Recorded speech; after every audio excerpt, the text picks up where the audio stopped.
안녕하세요. 모두공 로지컬 국제법의 장현명입니다. 이렇게 여러분과 만나 뵙게 되어 매우 반갑습니다. 여러분들 국제법이라는 과목을 이미 한번 공부를 하신 분들도 계시고 또는 처음 공부하시는 분들도 계실 겁니다. 공부해 보신 분들은 모두 다 국제법이 어렵고 많다는 그런 곤란함을 느끼셨을 거고요. 처음 공부하시는 분들도 마찬가지로 비슷한 류의 그런 겁을 주는 말들을 많이 들어보셨을 겁니다. 그래서 저희 모든공에서는, 그리고 저 장현명은 여러분들이 가급적이면 쉽게 이해하고 가급적이면 상식선에서 받아들일 수 있는 그런 국제법 수업을 준비해서 여러분들 앞에 이렇게 서게 되었습니다. 오늘부터 시작해서 여러분들이 내년도 시험을 보는 그날까지 저와 함께 열심히 공부를 하신다면 이 국제법 때문에 고생하시는 일은 없을 것이고, 오히려 여러분들이 생각하는 전략 과목이라든지 아니면 좀 더 미달하는 그런 과목에 대해서 더 투자할 수 있는 그런 기회를 제가 만들어 드리겠습니다. 자, 그러면 필수 OT의 내용을 시작하겠습니다. 자, 공무원 국제법에 대한 기본적인 소개입니다. 자, 공무원 국제법 시험은 기본적으로 7급, 9급 시험, 국가직 시험 두 가지가 있습니다. 물론 7급 시험에는 외무영사직 시험과 그 다음에 출입국 관리직 시험이 있고요. 9급 시험에 출입국 관리직 시험이 있죠. 이렇게 크게 보면 세 가지, 문제 유형으로 보면은 딱 두 가지 시험을 보게 되는데, 기본적으로 7급에는 필수 과목입니다. 그리고 9급 시험에서는 선택 과목으로 되어 있지만 2022년도부터 필수 과목으로 편성이 될 예정입니다. 여러분들 보통 국제법 시험을 아직 안 보신 분들을 위해서 제가 간략하게 소개를 드리면요. 이 시험 같은 경우에는 외무영사직 7급 같은 경우에는 커트라인이 평균 한 85점 내외가 되고요. 그 다음에 출입국 관리직 7급 시험 같은 경우에는 이거보다 조금 낮은 80점에서 82점 정도 점수가 형성이 됩니다. 그리고 출입국 관리직 9급 시험은요, 평균 시험이 아니라 총점으로 나오는데 보통 390점에서 400점 총점 기준으로 이런 분포가 형성이 됩니다. 그래서 여러분들이 보통 한 2개나 3개, 이것도 평균을 내면은 평균이 약 80점 정도가 된다는 수치거든요. 2개나 3문제 정도를 틀리면 되겠다라고 생각하실 수 있는데, 생각보다 다른 과목에서 난점을 보이는 분들이 많이 계십니다. 그래서 국제법은 가급적이면 한두 개 이내에서 해결을 하는, 그래서 90점 이상의 고득점을 목표로 하는 게 필요합니다. 외국어 시험이 어려울 때도 있고요. 그 다음에 한국사 시험이 매우 어려울 때도 있고요. 매년 시험이 난이도가 조금 달라지기는 하는데, 그러나 국제법 시험은 난이도에 있어서 그렇게 큰 차이를 두지는 않습니다. 그리고 여러분들에게 정말 틀리라고 내는 문제, 반드시 만점은 주지 않겠다라고 내는 문제가 섞여 있기는 섞여 있지만 그것이 3문제를 넘어가지는 않는 경향을 보이고 있습니다. 그래서 여러분들이 전략 과목으로 보실 수도 있고, 아니면 고득점을 확보하고 다른 과목에 좀 더 투자하는 그런 시간으로 만드실 수도 있는 좋은 과목입니다. 네, 로지컬 국제법의 특징 첫 번째는 아주 컴팩트하다는 겁니다. 여러분, 저희가 사용하고 있는 교재를 보셨을 텐데요. 굉장히 두껍죠. 예. 그리고 대학에서 사용하는 교재 또는 국립외교원 외교관 후보자 선발시험에서 사용하는 교재는 더 두껍습니다. 1700페이지에서 2000페이지 가량 되는 그런 교재를 사용을 합니다. 실제로 국제법은 정말 방대한 양을 다루고 있고요. 그 방대한 양의 핵심이 뭐냐면 여기처럼 헌법, 형법, 소송법, 민법, 행정법에 해당하는 논리들이 다 같이 뒤섞여 있기 때문입니다. 여러분들이 5개 이상의 법을 직접 다 공부를 해가면서 그 다음에 마스터를 하고 국제법을 보시면 그러면 1년 아니라 1개월 이내에도 이 과목 만점을 받으실 수 있습니다. 그런데 우리가 법학을 아주 깊이 있게 전공으로 공부한 것도 아니고요. 모로스쿨 출신, 사시 출신 변호사도 아닙니다. 다만 제한된 시간 안에 정해져 있는 문제를 푸는 그런 시험을 보는 것 뿐입니다. 그래서 양을 최대한 줄여야 됩니다. 거의 5권 또는 10권 분량인 것을 한 권으로 줄이다시피 하는, 또는 2000페이지 분량을 200페이지, 300페이지 범위로 줄이다시피 하는 그런 노력을 해야 합니다. 그럼 그건 여러분들이 직접 하기보다는 역시 줄이는데 타고난 감각을 가지고 있는 그런 선수가 도와드리는 것이 좋겠죠. 저는 기본적으로 법대 졸업을 하고 대학원 과정에서도 오래 있었습니다. 그러면서 동시에 출강을 정말 여러 곳을 했거든요. 그래서 법학을 전공하지 않은 학생들을 지금까지 정말 많이 만나봤습니다. 또 학교만 출강을 하는 게 아니라 학원에도 출강을 하면서 여러 세대에 걸쳐서 말 그대로 20대 초반 대학 1, 2학년 학생들부터 30대 또는 40대 학생들까지도 만나보면서 법의 기초가 탄탄하게 되어 있지 않은 학생들을 대상으로 법을 가르치는 것이 어떤 것인지에 대해서 좀 체득을 하게 되었습니다. 그래서 여러분들한테 자신 있게 말씀드릴 수 있는 것은 제가 지금까지 해오던 일들, 제가 지금까지 쌓아온 저의 능력을 바탕으로 여러분들에게 가장 압축된, 말 그대로 양을 최대한 줄여서 국제법을 전달해 드리는 게 가능하다는 말씀을 드리겠습니다. 다음, 사례를 중심으로 설명을 합니다. 이 사례 중심이요. 사례라고 말씀을 드리는데 다른 수업도 사례는 많이 나옵니다. 다른 수업도 사례는 많이 나오는데 저는 이 사례가 좀 특이한 다른 사례를 말씀드리고자 합니다. 먼저 2017년도 국가직 7급 13번 문제에 나왔던 외교적 보호에 관한 문제를 한번 보겠습니다. 여러분들이 문장도 매우 어렵고요. 그 다음에 단어들도 매우 어렵습니다. 외교적 보호는 무엇이고 보호권이라는 것은 또 무엇일까? 권자가 하나 붙고 안 붙고에 따라서 법에서는 큰 차이가 생깁니다. 하지 않는 한 행사할 수 없다. 문장 구조가 굉장히 지저분하죠. 화가 납니다. 네. 하지 않는 한 행사할 수 없다. 이중부정, 삼중부정도 나오고요. 이게 yes라는 말인지 no라는 말인지도 헷갈리고요. 또 여러분들 외국어 공부하시잖아요. 외국어 공부하실 때 보면은 부가 의문문 이런 거 나오죠. 그러면 우리말로는 no라고 아니? 라고 대답하는 게 맞는 건데 영어로는 yes라고 대답하는 게 맞는 뭐 그런 상황도 있고 풀다 보면 화가 납니다. 그 다음에 법인의 국적국. 야, 법인도 나라가 있어요. 법인도 나라가 있어요. 처음 들어보는 분들 계시죠? 그 다음에 폐해 발생 시부터 외교적 보호권의 공식 청구 시까지 청구국의 국적을 계속 유지하고 있어야 된다. 청구국. 그럼 청구국은 어떤 걸 의미하는지. 또 국내적 구제 절차. 굉장히 중요한 요소긴 한데 이런 국내적 구제 절차는 어떤 게 등장을 하는지. 문장도 길고 처음 보는 단어도 등장을 합니다. 이런 것들을 저는 이 실생활과 밀접한 사례, 여러분들이 조금 더 익숙하게 접할 수 있는 사례를 중심으로 설명을 드리겠습니다. 사례를 다른 많은 수업을 통해서 들으셨을 때도 국제법에서 나왔던 국제재판소의 사례들, 판례들을 많이 들으셨을 거예요.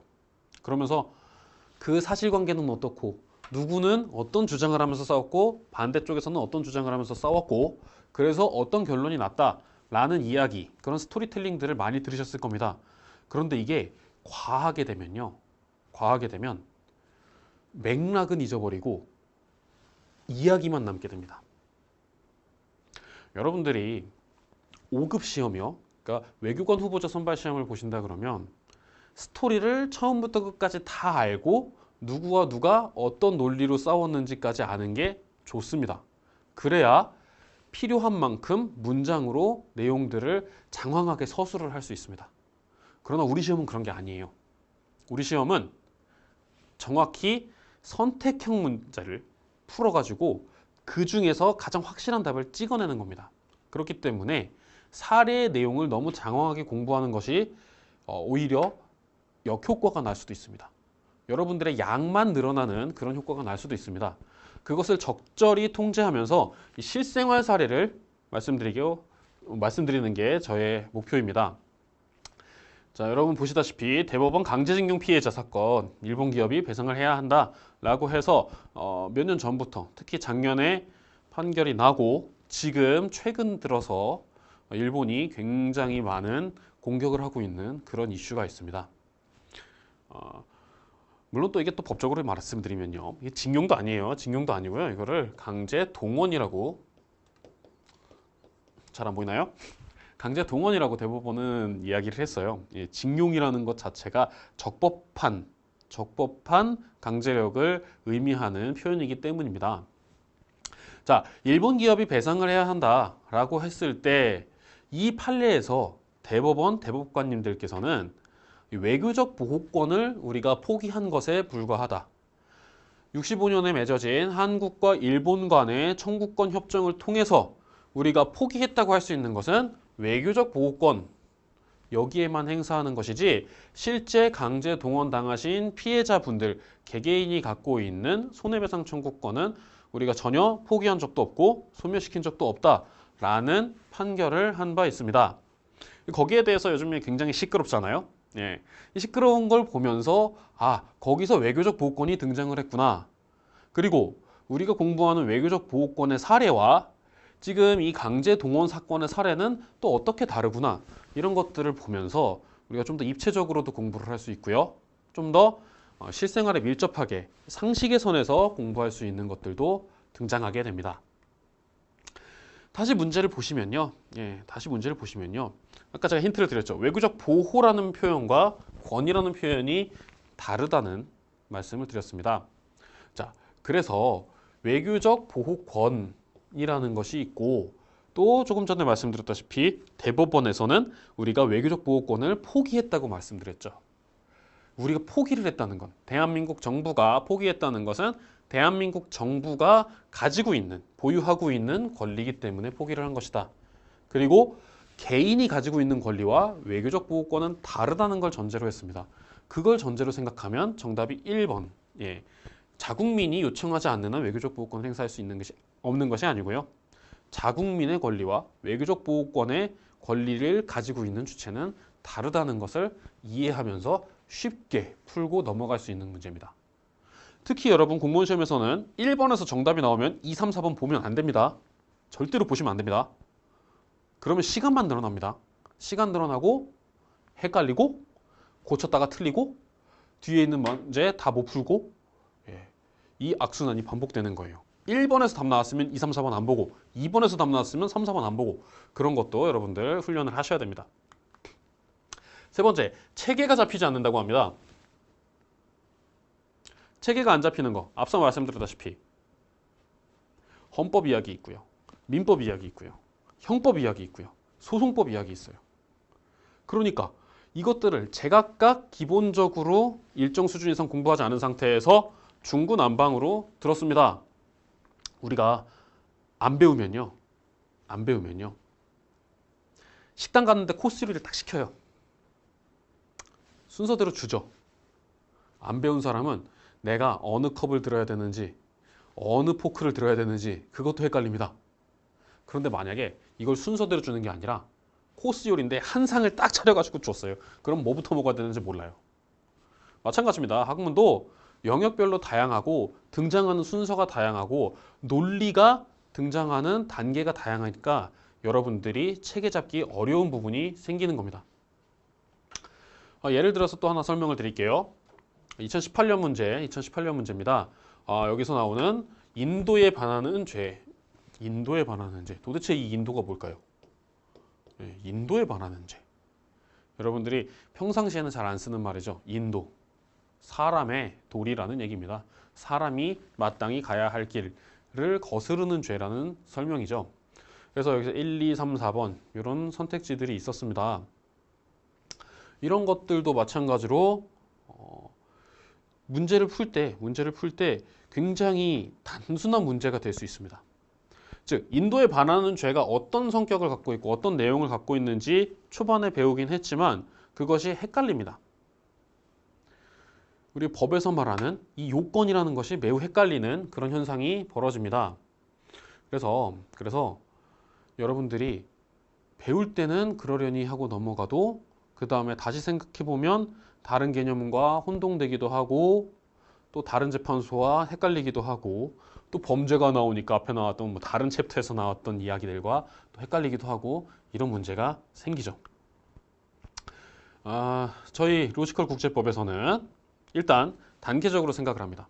첫 번째, 도대체 묻고 있는 제도의 핵심이 무엇인가, 개념이 무엇인가를 알아야 되고요.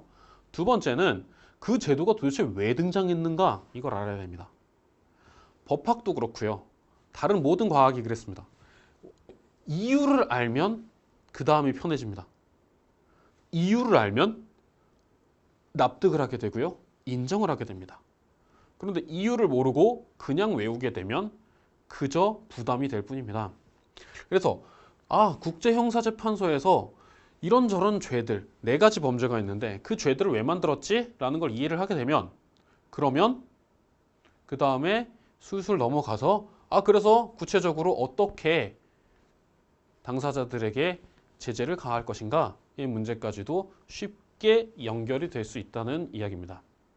법은요, 사람의 행동이에요. 사람의 행동을 두고 하는 거기 때문에 일련의 과정을 처음부터 끝까지 다 개입을 합니다. 그걸 우리가 순서대로 차근차근 이해를 하면 되는 겁니다.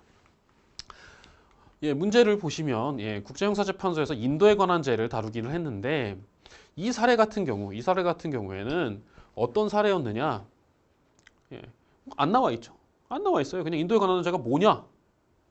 인도에 반하는 죄가 뭐냐 하나 물어봤을 뿐이에요. 그렇지만 인도에 반하는 죄와 관련되어 있는 사례를 공부를 합니다. 미리 하나 말씀드리면 국제형사재판소 있을 당시에는 국제형사재판소가 없을 당시에 존재했던 사건이 있습니다. 출범하기 전의 사건에 대해서는 국제형사재판소가 처벌을 하지 못합니다. 그런데 우리가 잘 아는 사건이 있어요. 잘 아는 사건이 있는데 그게 뭐냐면요. 민주화운동을 신군부가 강제로 진압했던 사건이 있습니다. 그런 사건을 두고 현재 기준에서 놓고 보면 그게 바로 인도에 반하는 죄다라고 이야기를 드릴 수가 있습니다. 그 사건을 생각하면서 우리가 문제를 보게 되면 답이 금방 나오죠. 자, 우리 머릿속으로 한번 떠올려 보세요. 여러 가지 형태가 있을 수 있겠지만, 뭐 또 혼동이 되는 문제가 있을 수도 있겠지만, 정답은 반드시 국가의 공식적인 정책일 필요는 없다. 국가의 공식적인 정책에 의해서 한 건 아니었잖아요. 그렇죠? 대통령이 취임한 다음에 한 것도 아니고 신군부라고 하는 쿠데타 세력에 의해서 벌어진 일이었죠. 그럼에도 불구하고 가능하다는 거죠. 그렇게 생각하면 이것도 마찬가지로 쉽게 1번 문제 체크해버리고 그 다음은 안 보고 지나갈 수 있습니다. 그래서 저희 로지컬 국제법에서는 이렇게 기본 이론에 대해서 좀 철저하게 그리고 상식적이면서도 좀 실생활에 밀접한 여러분들이 이미 살면서 직접적이든 간접적이든 경험했던 일을 중심으로 국제법의 논리를 이해를 하고 그 다음에는 심화 기출 단계로 넘어갑니다. 근데 기본 이론에서는 좀 양이 많아요. 양이 많고 길이가 깁니다. 그 이유는 좀 해야 될 게 많기 때문이에요. 그래서 어떻게 하면 양을 줄일 수 있느냐 제가 고민을 또 해보니까 결국에는 기출문제를 분석하면 그래서 지난 5년간 2015년부터 2019년 9까지 9급 시험에서 나온 겁니다. 지금 7급 시험이 아직 시행 전이기 때문에 데이터를 다 내진 않았는데요. 어쨌든 여기에서 자주 나오는 등장하는 이야기들이 굉장히 많이 있습니다.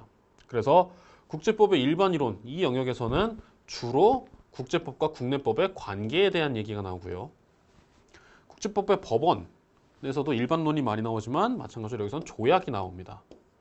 주로 조약의 무효나 유보 이런 것들이 나옵니다. 최근에는 강행규범도 많이 나오는 추세예요. 국제법의 주체에서는 주로 국가와 유엔이 나오는데 국가에서는 국가 승인의 문제가 많이 나오고요. 그 다음에 유엔의 총회와 안전보장이사회에 할 일들 그리고 의사결정 방식 이런 게 많이 나옵니다. 개인에서는 인권 그 다음에 국제형사재판 문제 객체에서 제일 많이 나오는 건 객체는 이제 국제법이 무엇을 다루느냐, 국가의 어떠한 관심사를 다루느냐. 땅과 바다겠죠. 해양이 제일 많이 나옵니다. 국가관할권과 면제에서도 마찬가지로 형사관할권, 그 다음에 주권 면제, 플러스 외교 면제가 대부분을 차지하고요. 그다음 국가 책임도 매년 한 문제 나오고 평화적 해결에서는 주로 ICJ, 국제형사재판소가 등장을 하죠. 그리고 국제환경법에서도 매번 나오는데 그나마 이 중에서 많이 나오는 게 환경법의 기본 원칙에 관한 설명들입니다. 국제환경법은 아직 강력한 규율이 되지도 않았고요. 그리고 사건이 그렇게까지 많지도 않아서 기본 원칙 단계에, 기본 이론 단계의 것들이 등장을 하고요. 그 다음 국제경제법, 국제경제법은 WTO죠. WTO의 기본 원리들, 그래서 최혜국 대우 원칙이라든지 내국민 대우 원칙, 그리고 분쟁 해결 절차. 지금 우리 정부가 열심히 준비하고 있죠. 일본하고 싸우기 위해서 이 분쟁 해결 절차에 관한 부분들이 중점적으로 나옵니다. 이 내용들이 가장 핵심이기 때문에 이건 확실하게 짚고 넘어가고, 그리고 기억할 수 있을 때 최대한 기억할 수 있게 넘어가고, 그 이외의 것들도 여러분들에게 상식선에서 논리적으로 파악할 수 있게 제공을 해드릴 예정입니다. 그 후에는 이제 심화 기출 문제 풀이 단계에서 실제로 등장했었던 아까 2015년에서 19년까지 5개년 문제에 해당하는 것만 해도 굉장히 많습니다. 5개년 동안 2개 직렬에서 20문제씩 봤거든요. 그럼 200문제가 됩니다. 200문제 그리고 그 이상의 문제들을 다른 시험에서 나왔던 거, 그 이전에 나왔던 거 포함해서 문제풀이 강의를 합니다. 그래서 최신 경향을 여러분들한테 최대한 많이 전해드릴 겁니다. 최신 경향을 많이 본다는 것은 문제에 익숙해진다는 겁니다. 익숙해진다는 것은 문제를 봤을 때 덜 당황하면서 빨리 답을 찾을 수 있다는 이야기가 됩니다. 그리고 독해력 향상 훈련입니다.